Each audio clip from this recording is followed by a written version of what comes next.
O produtor precisa formar seu repertório. Quanto mais vasto ele for, melhor preparado ele estará para enfrentar a concorrência do mercado. Mas afinal, o que exatamente significa formar um repertório? Bom dia, comunidade! Eu sou a produtora Elisa Tolomelli e hoje vou falar sobre a importância do repertório na vida de um produtor de cinema. Repertório é todo e qualquer tipo de conhecimento que você adquire na vida para sua formação enquanto produtor.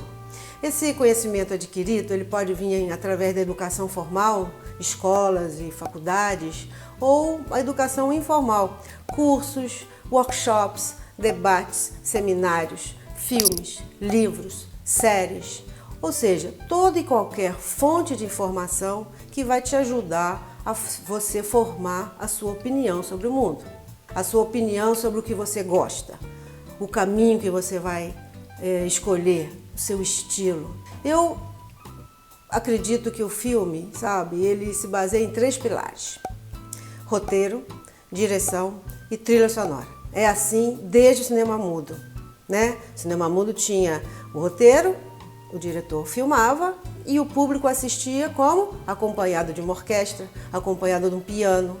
Então, roteiro, direção e trilha sonora. O produtor precisa ter cultura cinematográfica. Ele precisa ter conhecimento de mercado. Ele precisa ter embasamento teórico e prático, artístico e técnico. Como é que ele adquire todo esse conhecimento? Um conhecimento geral sobre o mundo também. Tem que ser antenado, né? Tem que estar sempre procurando saber, tem que estar sempre procurando saber como as coisas funcionam, como aquela cena foi produzida, como aquele filme foi lançado, quais são as novas tendências. Então, procure saber. Leia muitos livros. Você ali pode encontrar uma história que você vai adorar e vai querer adaptar, né? Assista filmes. Entenda de dramaturgia, porque quando você entende de dramaturgia, você consegue conversar de igual para igual com um roteirista, com um diretor, com um compositor. Você não precisa saber escrever roteiro, você não precisa saber dirigir um filme, você não precisa saber tocar piano, mas você precisa saber o quanto isso influencia o projeto que você vai fazer. Ter argumentos para discutir com um diretor, com um fotógrafo, só você tendo repertório, você sabendo do que você está falando. Eu, por exemplo, eu vi as 15 temporadas de Grey's Anatomy. Por que eu vi? Eu queria descobrir o que faz a longevidade de uma série. Porque são 15 anos, a protagonista teve 3 filhos durante esses 15 anos. O que é que faz o público acompanhar uma série dessa, né? Então, eu comecei a ver que essa série é igualzinho uma novela. Essa série, ela fala de personagens e a gente, público, começa a querer acompanhar a vida dos personagens. Você se interessa, porque são personagens como a gente. Passam os mesmos perrengues, sentem as mesmas coisas, sabe? Então é um novelão de 15 anos, de 15 temporadas, né?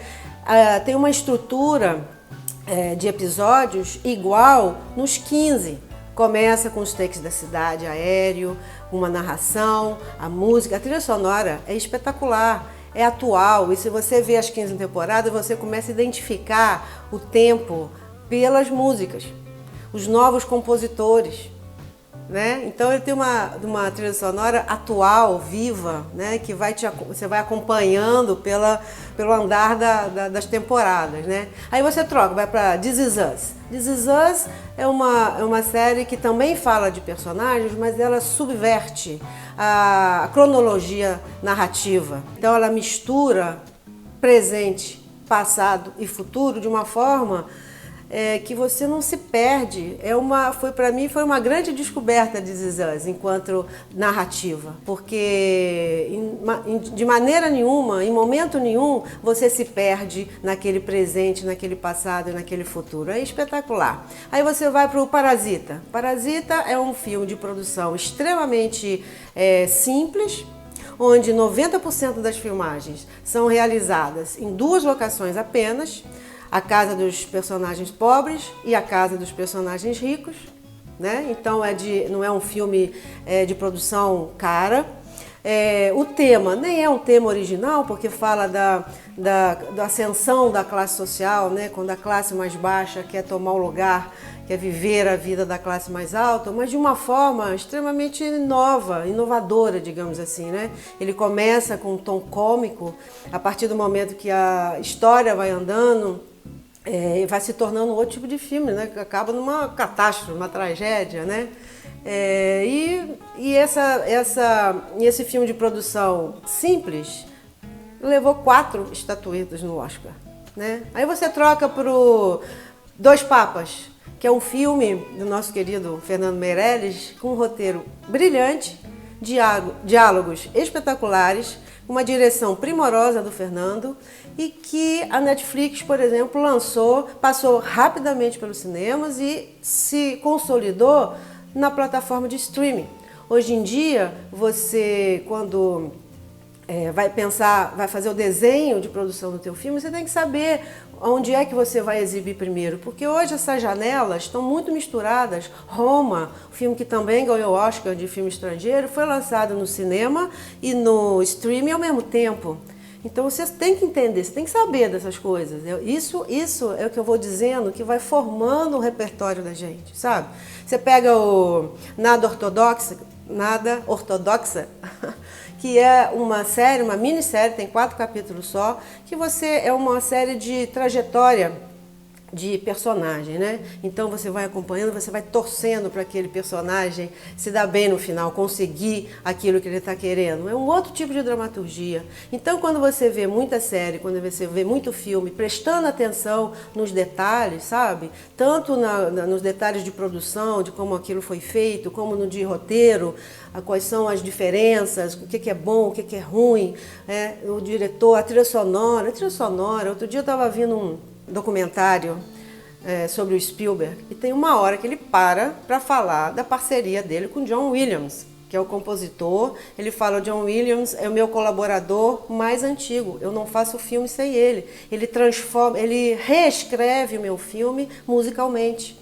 É de uma importância que eu não faço nenhum filme sem ele.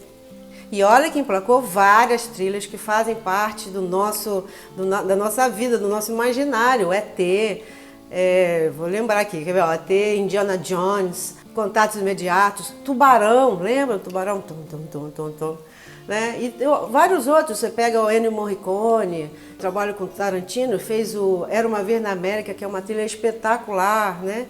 Enfim, tem o que é a trilha sonora do Central do Brasil, feito pelo Antônio Pinto, que tem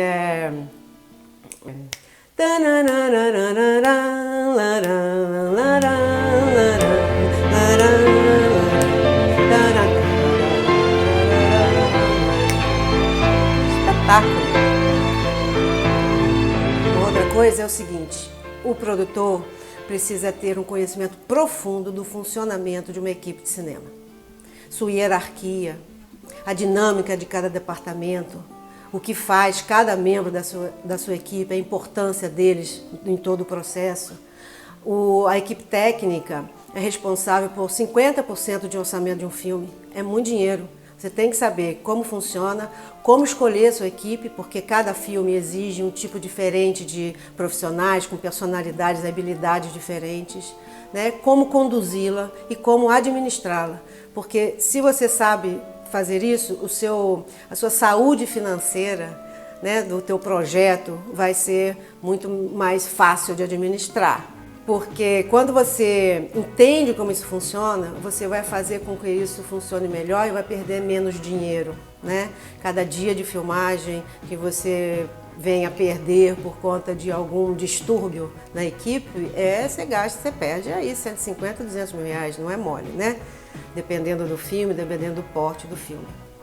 Uma outra coisa também que você tem que saber é mercado, né? Você tem que saber como é que funciona o mercado no Brasil, como é que funciona o mercado lá fora, quem são nossos distribuidores, nossos players, a característica de cada um deles, né? Como é que você apresenta um projeto, vai apresentar um projeto para quem, em que momento. Então, quando você pensa um filme, uma série, eles são produtos, né? Eles são produtos culturais, mas são produtos e assim eles têm que ser tratados. Então você precisa conhecer a fundo o mercado para você poder entender que projeto você está fazendo. Faz parte da formação do seu repertório você entender como você vai levar esse projeto, esse conteúdo audiovisual até o público. De que forma, quanto custa e qual é a maneira mais eficiente. O que estamos falando aqui é que o produtor tem que ter um repertório. Quando eu digo isso, que ele tem que formar seu repertório, é isso, ele tem que se dar as melhores condições de poder formar a sua opinião sobre o mundo, sobre si mesmo e sobre os filmes que ele quer fazer. Né? Descobrir qual é o seu estilo. Eu, por exemplo, qual é o meu estilo? Meu estilo é não ter estilo. Eu gosto de fazer filmes diferentes, com narrativas diferentes, com estilos diferentes, olhando as tendências, tentando fazer sempre um filme que me dê prazer, mas que consiga com esse prazer também passar esse prazer para o outro, passar minha mensagem, tocar o espectador. Esse é meu estilo, eu não tenho um estilo próprio, eu faço comédias, eu faço filme de terror, não. Eu faço filme que me fala ao coração e que eu consiga produzi-lo de uma forma que toque o seu coração também. Esse é o meu estilo. E é isso aí, comunidade. Se essa informação te ajudou, dá um like aí no vídeo. E se você quiser saber mais, se aprofundar nesse assunto, dá uma olhadinha na caixa de descrição. Lá tem todos os cursos que eu estou ministrando, todos eles para formação de produtores. Quem sabe eles não podem te ajudar no desenvolvimento da sua trajetória profissional. Até o próximo vídeo. Tchau!